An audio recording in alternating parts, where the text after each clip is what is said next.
मेरी आज की इस कहानी का कोई हीरो नहीं है, बल्कि ये कहानी है एक विलन की। और हमारा मुआशरा इन जैसों से भरा पड़ा है। ये कहानी है ऐसे कमजोरों की जो खुद को मर्द कहते हैं। वो औरत पर जुल्म को अपनी ताकत समझते हैं, गैरत के नाम पर कत्ल करने पर फख्र करते हैं। कोई शादी से इनकार कर दे तो चेहरा तेजाब से झुलसा देते हैं, जान कहने से मना कर दे तो जान ले लेते हैं। कसूर की बेकसूर जैनब हो या 70 साल की बूढ़ी, उन्हें तो औरत सिर्फ एक शिकार नजर आती है और बस। आप शायद मर्दों की एक ही कमजोरी से वाकिफ हैं, लेकिन मैं आपको मर्दों की असल कमजोरी दिखाना चाहता हूं जो यहां होती है। और इसके लिए मुझे आपको एक कहानी सुनाना होगी।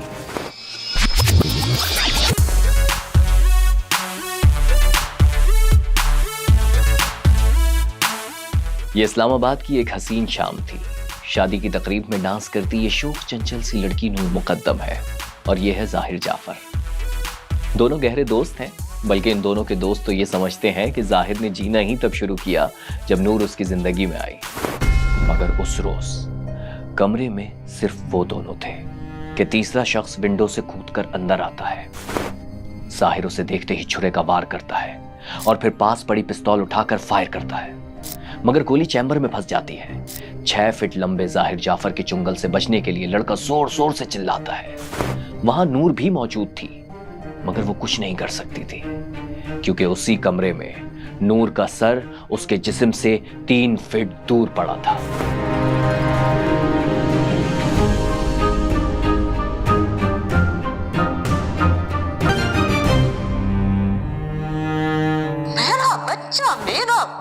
मेरा बच्चा नहीं नहीं नहीं नहीं नहीं। और मैंने कहा क्यों? वो कह रहे मुझे नहीं पता, नूर नूर नूर कह रहे। जॉर्डन के एक अस्पताल में पाकिस्तानी सफीर शौकत मुकद्दम तेज तेज कदमों से टहल रहे हैं। इतने में स्टाफ आकर उन्हें खुशखबरी सुनाता है। मुबारक हो सर, बेटी हुई है।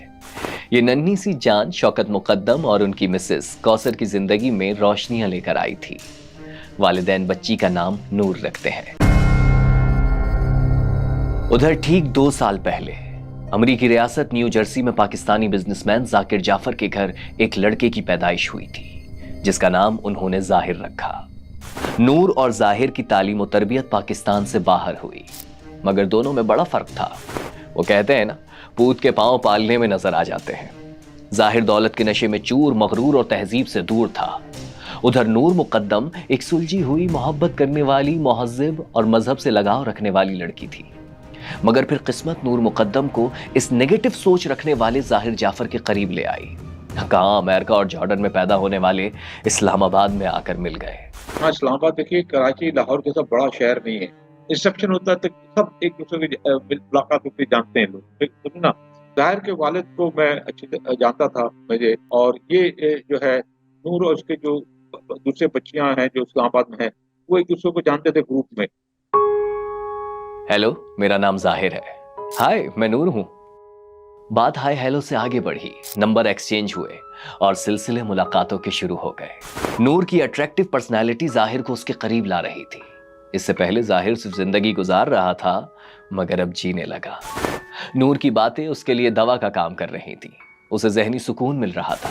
1 मिनट, जहनी सुकून से मुतालिक एक इंपॉर्टेंट बात बताना तो मैं आपको भूल ही गया। वापस पीछे चलिए। जाहिर नशे का आदी था। उसका अपना आप उसके काबू में ना था। पाकिस्तान आने से पहले लंदन में एक शाम उसका मां से किसी बात पर झगड़ा हो गया। इस्मत आदम जी जाहिर को समझाने लगी। दोनों में बहस शुरू हो गई। मां का समझाना जाहिर को बिल्कुल पसंद ना आया और अचानक उसने अपनी वालिदा पर हमला कर दिया। बतौर थेरेपिस्ट वालिदा को अंदाजा हो गया कि जाहिर की दिमागी हालत ठीक नहीं और उसे थेरेपी की जरूरत है। पाकिस्तान आकर वालिदा ने बेटे का वहां एडमिशन कराया जहां से वो खुद थेरेपिस्ट बनी थी, और ये इदारा था इस्लामाबाद का थेरेपी वर्क्स। लेकिन यहाँ उल्टा दूध की रखवाली पर बिल्ले को बिठा दिया गया। जाहिर यहां अपनी थेरेपी करवाने के बजाय खुद थेरेपिस्ट बनने लगा। थेरेपी वर्क्स के सीईओ ताहिर जहूर कहते हैं कि कोर्स के दूसरे साल फेल होने के बाद ही जाहिर जाफर को हटा दिया गया था और उसे क्लाइंट देखने की भी इजाजत नहीं थी। लेकिन जाहिर तो अब यूनिवर्सिटीज में थेरेपी पर लेक्चर देता फिर रहा था। वहाँ पे रिहैब में था for his drug addiction. Therapy is something very different. Therapy treat करती है आपकी मेंटल साइड को, लेकिन drug addiction is very physical. अब वहाँ पे जितना मैंने सुना और जितना ताहिर साहब ने खुद बताया वो ये था कि वो मेरा ख्याल है 2 या 3 दफ़ा पहले भी उसको दाखिल कर चुके थे, लेकिन वो उसकी ड्रग एडिक्शन की वजह से था, ठीक है। तो ये बात है, पर फिर क्योंकि वो इन्फ्लुएंशियल फैमिली थी और वो उसको ले जाते थे, फिर हमने ये सुना कि इस्लामाबाद के अंदर बीकन हाउस के अंदर वो ज़ाहिर जाफिर गया विद थेरेपी वर्क्स की कोई एक और टीचर जो कि ऑब्वियसली थोड़े हायर उस पर थी, लेवल पे थी, उनके साथ जाके उसने थेरेपी वर्क्स को रिप्रेजेंट किया। लेकिन ये इस पूरे केस से पहले की बात है। सो हाँ, ये अलबत्ता एक क्वेश्चन ज़रूर है कि अगर वो रिहैब के अंदर मतलब he was there for treatment, तो फिर वो एज अ साइकोथेरेपिस्ट या एज अ थेरेपिस्ट किस तरह जाके रिप्रेजेंट कर सकता है। खैर, बैक टू द स्टोरी। मिलना जुलना बढ़ा तो नूर पर जाहिर की हालत खुलने लगी। उसका अजीबो गरीब बिहेवियर नूर मुकद्दम को उससे दूर कर रहा था। नशे की हालत में वो आपे से बाहर हो जाता। जाहिर का ये रूप नूर के लिए हैरान कुन था। उसे अमीर बाप की बिगड़ी औलाद के साथ अपना मुस्तकबिल तारीक नजर आने लगा। मैं उसके साथ नहीं रह सकती। नूर ने ब्रेकअप का फैसला कर लिया। लड़की बड़ी सीरियस थी और वो चाहती थी कि शादी करे जाहिर जाफिर के साथ, लेकिन जाहिर जाफिर भी किसी स्टेज पे शायद सीरियस था, लेकिन जो आखिरी 3 महीने हैं दोनों के ताल्लुकात के, उसे लगता है कि दोनों के दरमियान वो चीज नहीं थी। वक्त गुजरता गया। दोनों को एक दूसरे से बात किए 3 महीने हो चुके थे, मगर फिर एक रात नूर मुकद्दम के फोन पर एक मैसेज आया। ये जाहिर की तरफ से था, जिसमें उसने लिखा था, मैं हमेशा के लिए मुल्क छोड़कर जा रहा हूं, बस आखिरी बार तुमसे मिलना चाहता हूं, प्लीज। नूर राजी हो गई और आखिरी बार जाहिर से मिलने के लिए घर में किसी को बताए बगैर निकल गई। इसने कहा था मुझे रोजा रखना है मम्मा 8 और 9 जिलहज का, तो मैंने कहा ठीक है। मैंने कहा तुम भी सो जाओ, मुझे नहीं पता ये कब किसने बुलाया, कैसे बुलाया। इसने सोचा मम्मा सो टायर्ड, बहुत थकी हुई है, तो मैं तो यूं आ जाऊंगी ना। इस्लामाबाद F7 के घर में जाहिर जाफर अकेला था। उसके वालिदैन कराची गए हुए थे। अच्छा, जाहिर ने नूर से झूठ भी नहीं कहा था। उसने अमेरिका रवानी के लिए टिकट बुक करा रखी थी, लेकिन अब जाहिर के जहन में कुछ और ख्याल आ रहा था। उसने ट्रैवल एजेंसी को फोन घुमाया। अगर मैं अमेरिका ना जाऊं तो क्या होगा? आपका टिकट जाया हो जाएगा सर, ट्रैवल एजेंट ने जवाब दिया। जाहिर जाफर रुका, थोड़ा सोचा, फिर बोला, अगर 10 दिन बाद अमेरिका रवाना हूं तो आपको डिफरेंस पे करना होगा। जाहिर ने फोन रख दिया। उधर टैक्सी ड्राइवर घर के बाहर जाहिर का काफी देर से इंतजार कर रहा था। जाहिर ने उसे एयरपोर्ट जाने के लिए बुक किया हुआ था। रात 12:07 पर जाहिर ने चौकीदार के हाथ टैक्सी ड्राइवर को 1000 रुपए देकर टैक्सी वापस भिजवा दी। कुछ देर बाद टैक्सी ड्राइवर ने फिर फोन करके कहा, अगर आप अब भी जाना चाहें तो मैं अवेलेबल हूं सर। जाहिर ने जवाब दिया, ऐसा करो आ जाओ। अब टैक्सी दोबारा दरवाजे पर पहुंची तो जाहिर भी मेन गेट पर आ गया। उसके एक हाथ में सूटकेस था और वो दूसरे हाथ से नूर का हाथ पकड़े हुए था। जाहिर ने नूर को चप्पल भी नहीं पहनने दी। वो नंगे पांव टैक्सी में बैठी। रात 2:20 पर टैक्सी एयरपोर्ट के लिए रवाना हुई, लेकिन अभी टैक्सी एयरपोर्ट से दूर थी कि जाहिर ने ड्राइवर से गाड़ी घुमाने के लिए कहा। ड्राइवर ने पूछा, अब क्या हुआ सर? जाहिर ने जवाब दिया, हम लेट हो गए हैं, फ्लाइट मिस हो जाएगी, लेट्स गो बैक। अब जाहिर नूर को लेकर वापस घर आ गया। यहां कहानी में एक और ट्विस्ट आता है। जाहिर नूर से 7 लाख रुपए अरेंज करने का कहता है। नूर चूंकि घर पर किसी को बताए बगैर आई थी, वो अपने ड्राइवर को फोन करती है और उसे 7 लाख रुपए फौरी अरेंज करने का कहती है। साथ ही ये भी ताकीद करती है कि किसी को पता ना चले। खैर, जैसे तैसे ड्राइवर 3 लाख रुपए अरेंज करके बताए हुए एड्रेस पर जाहिर के घर के बाहर आकर खड़ा हो जाता है। जाहिर ये रकम घर के नौकर के हाथ वसूल करता है। इस्लामाबाद के F7 के इस घर में आगे चलकर बहुत बड़ा कोहराम होने वाला था।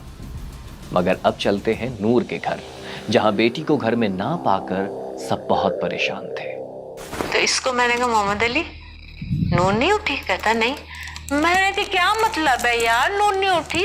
मैं समोसे बनाओ यार, कुछ करो, अभी रोजे का टाइम है, हम लोग रोजा खोलें, जाओ। तो ये कह रहे वो खोल ही नहीं रही। फिर हमने खोला तो है ही नहीं। तब हमें पता चला नहीं।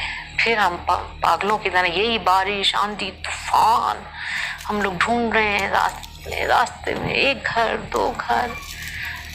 जाहिर बात है हम बड़े परेशान हुए और उसको ढूंढने निकले। तो इसकी सहेलियों के घर गए, एक नहीं दो नहीं तीसरी की सहेलियों के घर में। तो लोगों को कोई बोला था कोई इधर है, कोई बोला इधर शायद इधर गई होगी। तो हमें कॉल नहीं, वो भी कॉल कर रहे थे, उसके फोन बंद आ रहा था। तो कभी करती भी ऐसा, मैंने कहा यही तो मसला है, कभी करती नहीं। हाँ, कभी करती नहीं है ऐसा। और कॉलें कर रहे हैं, नहीं उठा रही। बड़ी परेशानी थी हमें। 21 जुलाई को बकरीद थी, मगर नूर के वालिदैन उसकी तैयारियों में नहीं बल्कि बेटी की तलाश में मसरूफ थे। उन्होंने जाहिर को भी कॉल्स की, मगर वो फोन नहीं उठा रहा था और ना ही नूर को कॉल रिसीव करने दे रहा था। और फिर कुछ देर बाद नूर घर पर कॉल करती है, जिसमें वो बताती है कि वो अपनी दोस्तों के साथ लाहौर चली गई है। क्योंकि इसने दरिंदे ने कहा कि ये तो इतनी मिस कॉलें मार रही है, माँ तो कुछ तो बोले ना अब ये, तो इसको बात सुना दो तो चुप हो जाएंगी माँ कि भाई चलो। तो कहनी मैं आई मीन लाहौर, और वो गन पॉइंट पे बोल रहा होगा ना, बोलते आई मीन लाहौर, और मैं आ जाऊंगी मम्मा, मैं आ जाऊंगी मम्मा। तो मैंने कहा बेटा तुम लाहौर क्यों चली गई? फिर उसका फोन बंद हो गया। अभी हम परेशान, कॉल कर रहे हैं, कोई आवाज नहीं आ रही, कुछ फोन भी नहीं मिल रहा है। अच्छा, हमारे जहन में ये बात आगे पता नहीं कि, और हम समझे ये कि भाई क्योंकि इसको दिलचस्पी बहुत हो गई थी रिलीजन में, हमने कहा ये तबलीग में निकल गई और हमसे पूछती तो हम इजाजत दे देते। लेकिन बात यह है कि ये कमबख्त दरिंदा जो है गन उसको लगाया हुआ कन पट्टी पे, इसने रुमाल बनाया हुआ था, इसने होशिश बनाया हुआ था। तो वो अगर ये बोलता कि लंदन में हो तो वो लंदन बोल देती, लेकिन वो जो बोल रहा था वही वो बोल रही थी। आगे जाहिर बात है कन पट्टी में बंदूक लगाई हुई होगी। नूर खत्ताती की शौकीन थी, उसे मजहब से खासा लगाव था। एक वक्त तो उसने हिजाब लेना भी शुरू कर दिया था। वो जाहिर को मजहब के करीब लाना चाहती थी। इस्लाम वगैरह से ये लड़के को कोई वो नहीं था, ये कोई है ना, ये कोई नमाजी, कोई इस्लाम, ये कोई इसमें कोई ये नहीं था। तो ये इसको एक कोई अच्छा इंसान, अच्छा मुसलमान बनाना चाहती थी। ये हमने सुना है इसकी सहेलियों से, तो इतना जानते नहीं है, लेकिन हमने इसकी सहेलियों से सुना है कि ये इसको चाहती थी कोई अच्छा मुसलमान, अच्छा इंसान बन जाए। अब वापस इस्लामाबाद के F7 चलते हैं। जाहिर बैरून मुल्क जाने का इरादा तर्क कर चुका था। नूर आखिरी मुलाकात के लिए उसके घर में थी और अब वो नूर को जाने नहीं दे रहा था। शाम 4 बजे दोनों में बहस हुई। नूर फौरन वापस जाना चाहती थी। जाहिर जाफर ने उस पर तशद्दुद शुरू कर दिया। नूर अपनी जान बचाने के लिए भागी। वो रोशनदान से कूदी और सीधा ग्रिल पर गिरी। फिर वो अपना पेट पकड़े आगे की जानिब बढ़ी। वो मेन गेट से बाहर निकलना चाहती थी, मगर यहां वॉचमैन ने दरवाजा बंद कर रखा था। वो कहती है जाहिर मुझे मार देगा, मुझे जाने दो। मगर घर के दोनों मुलाजिम जमील और इफ्तिखार रास्ते की दीवार बन गए। बेचारी नूर चौकीदार के केबिन में छुप गई। इतने में जाहिर भी फर्स्ट फ्लोर से कूदा। नीचे आकर उसने नूर को केबिन से बाहर निकाला और हाथ पकड़कर घसीटता हुआ वापस अंदर ले गया। अब यहां सवाल पैदा होता है कि घर के अंदर जो कुछ चल रहा था, क्या उसका इल्म सिर्फ घर के 2 मुलाजमीन को था? नहीं, तहकीक से पता चला कि जाहिर जाफर कराची में अपने माँ बाप से राब्ते में था। फोन कॉल्स के रिकॉर्ड्स के मुताबिक वो कई घंटे अपनी वालिदा से बात भी कर रहा था। पूरा दिन वो अपनी वालिदा से राब्ते में रहता है। वो तकरीबन 1 घंटे से ज्यादा उसने बातें की थी फोन पे अपनी वालिदा से। क्या कत्ल से पहले कॉल्स मौजूद हैं? हाँ मौजूद हैं। जो CDR है, जो कॉल रिकॉर्ड डाटा होता है, उसके मुताबिक उसकी जो जाहिर जाफर की नंबर के उसके उनकी या उनके जो वहाँ पे जो मुलाजम थे उनकी कॉल्स उनके साथ मौजूद है, फैमिली के साथ, उनके वालिदैन के साथ। और जो जब कत्ल हो चुका तो उसके बाद भी कॉल जो वहाँ जो मुलाजिम थे उनकी कॉल्स मौजूद है। यहाँ ये सवाल पैदा होता है कि जाहिर जाफर के वालिदैन को अपने बेटे के अगले कदम का इल्म हो गया था या नहीं, क्योंकि सीनियर सहाफ़ी जावेद चौधरी ने तहकीकात की रोशनी में उस वक्त एक कॉलम तहरीर किया जिसमें उन्होंने लिखा कि जाहिर ने उस दौरान अपने वालिद को फोन करके बताया कि नूर उससे शादी नहीं कर रही और वो उसे कत्ल कर रहा है, मगर जाकिर जाफर ने अपने बेटे की बात को सीरियस नहीं लिया। बचाया जा सकता था नूर मुकद्दम को अगर कोई इसको संजीदा लेता या उसकी माँ सही असेस कर पाती अपने बेटे की सूरत हाल कि वो इस नोयत का स्टेप ले सकता है और वो एक बुचर हो सकता है, तो लड़की को बचाया जा सकता था। कोई इंटरवीन करता, जो वहाँ गार्ड मौजूद थे या फिर जो नेबरहुड में लोग रहते थे, लेकिन बदकिस्मती से ऐसा नहीं हो सका। चौकीदार ने भी जाकिर जाफर को फोन पर बताया कि कमरे के अंदर से चीखों की आवाजें आ रही हैं सर, और आसपास के लोग बार बार घर की तरफ देख रहे हैं। वालिद ने चौकीदार से कहा, तुम फिक्र ना करो, मैं अभी थेरेपी सेंटर वालों को भेजता हूं। और फिर जाकिर जाफर ने थेरेपी सेंटर के सीईओ ताहिर ज़हूर को फोन किया। जब उन्होंने कहा है कंट्रोल से बाहर है, तो मैंने पूछा कि कंट्रोल से किस तरह से बाहर है, कि बस गुस्सा बहुत चढ़ा हुआ है।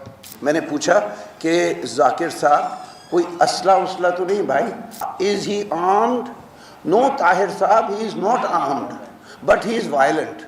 How is he violent? He is unmanageable.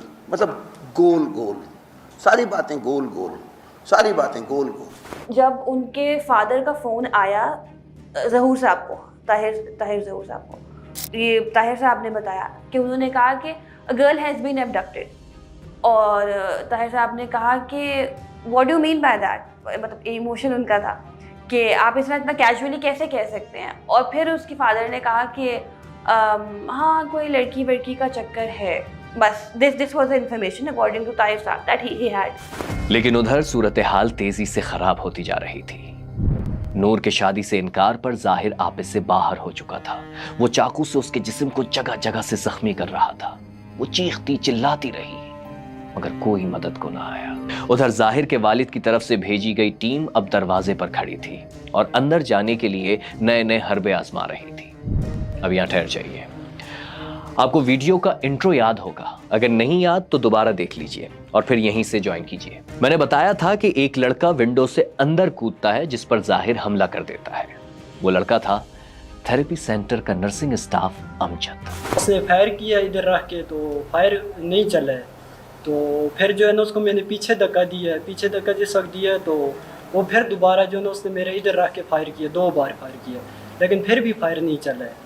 तो फिर उसने उस वजह से जो है ना मेरे सर में उसका बट जो होता है वो पिस्टल का वो मारा है, तो वो काफ़ी ज़्यादा जख्म सर में आ गया, तो वो उसका हाथ पकड़ा आ गया था मेरे, तो हाथ फिर मैंने उस तरह नीचे किया तो पिस्टल नीचे गिर गया, तो बेड के ऊपर मुझे शक पड़ता है उसके कहीं से छुरी उसके हाथ में आ गई है, तो उसने फिर इस तरह वार किया मेरे गले के ऊपर। पहला वार, ये मुझे तकरीबन 6 टाँके लगे हैं, तो उसमें उसने पहले गला काटने की कोशिश की है, तो उसने फिर वार किया, तो दूसरा जैसे ही मैंने वो छुरी निकाली है तो उसने पेट के अंदर लगा दी है, तकरीबन 10 टाँके वो भी लगे हैं, तो बकाया छोटी और भी काफ़ी चोटें लगी हैं, बाजू के ऊपर भी लगी है।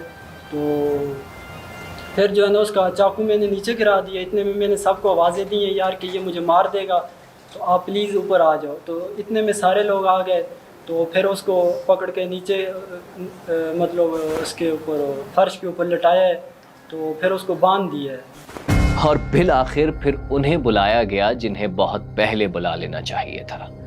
कमरे में दाखिल होने वाले पुलिस एहलकार भी मंजर देखकर सकते में आ गए। नूर की शिनाख्त के लिए शौकत मुकद्दम को फोन करके बुलाया गया। फोन आया है और ये चीखें मार रहे हैं, मेरा बच्चा मेरा बच्चा मेरा बच्चा, नहीं नहीं चीख। मैं भागती हूँ वहां से, क्या हुआ? नहीं नहीं नहीं, उसको पता नहीं किसको बोल रहे, नहीं मैं आ रहा हूँ, कोई हाथ नहीं लगाया, मैं आ रहा हूँ। और मैंने कहा क्या हुआ? वो कह रहे नूर, मुझे नहीं पता, नूर कह रहे। मैंने कहा नूर को, और फिर मुझे नहीं पता, मैं इधर से उधर भाग रही थी पागलों की तरह, सब आगे सब, मुझे नहीं पता न्यूज़ कब चल रही है टीवी पे, मुझे नहीं पता। लेकिन कहानी यहाँ खत्म नहीं हुई। अब जाहिर बच निकलने के लिए रास्ते ढूंढ रहा था। उसका पहला हरबा था, मैं तो अमरीकी शहरी हूँ, मुझ पर तो पाकिस्तान का कानून लागू ही नहीं होता। ये मैं आपको बता दूं कि बचने कोई नहीं लगा इसमें। अगर वो ड्यूल नेशनल भी है और अगर कोई समझ रहा है कि वो अमेरिकन उसकी सिटीजनशिप है वो बच जाएगा, वो बचने नहीं लगा, ये मैं आपको कह सकता हूँ। इसी दौरान अमरीकी सिफारत खाने से कुछ अफराद जाहिर जाफर से मिलने के लिए आए। उस वक्त तो ऐसा लगा था जैसे पाकिस्तानियों को कत्ल करने वाले रेमंड डेविस की तरह जाहिर भी बच निकल जाएगा। लेकिन फिर अमरीकी सिफारत खाने से एक ट्वीट आता है जिससे दूध का दूध और पानी का पानी हो जाता है। वजाहत की जाती है कि अमेरिका वकील तो दे सकता है मगर अदालती कार्रवाई में मदाखलत नहीं कर सकता। जो जाहिर जाफर के वकला थे उन्होंने पोर्ट्रे इसी तरह किया कि जो फ्रेंडशिप को उन्होंने एक डिफरेंट एंगल भी दिया और उसका वहाँ पे मर्जी से आना भी उन्होंने इस्टेब्लिश करने की कोशिश की, मर्जी से रहना इस्टेब्लिश करने की कोशिश की, लेकिन अल्टीमेटली जो क्वेश्चन था कोर्ट के सामने, और कोर्ट ने अल्टीमेटली उसका फैसले में भी लिखा कि अगर कोई लड़की जो है फ्रेंडशिप है, उसका वहाँ पे आना है, लेकिन इसके बावजूद भी ना आप उसको मार सकते हैं, ना फिजिकली आप उस पर कोई अटैक कर सकते हैं, ना आप उसका मर्डर कर सकते हैं, तो इसकी इजाजत कानून में कहीं नहीं है। अब पुलिस जाहिर के वालिदैन जाकिर जाफर और इस्मत आदम जी को कत्ल के शवाहिद मिटाने की कोशिश के इल्जाम में गिरफ्तार कर लेती है।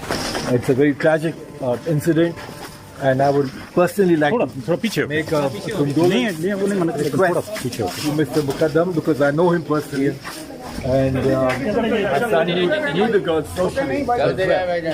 So it's a very heinous crime, and I would like justice to prevail. दूसरी जानिब थेरेपी वर्क्स के सीईओ ताहिर ज़हूर और उनकी टीम भी शवाहिद मिटाने के इल्जाम में धर ली जाती है, मगर इल्जाम साबित ना होने पर इन सबको रिहा कर दिया जाता है। उधर जाहिर जाफर को अब भी बच निकलने की उम्मीद थी। अब वो अदालत के सामने पागल होने का ड्रामा रचाने लगा। वो कभी व्हीलचेयर पर आता तो कभी स्ट्रेचर पर।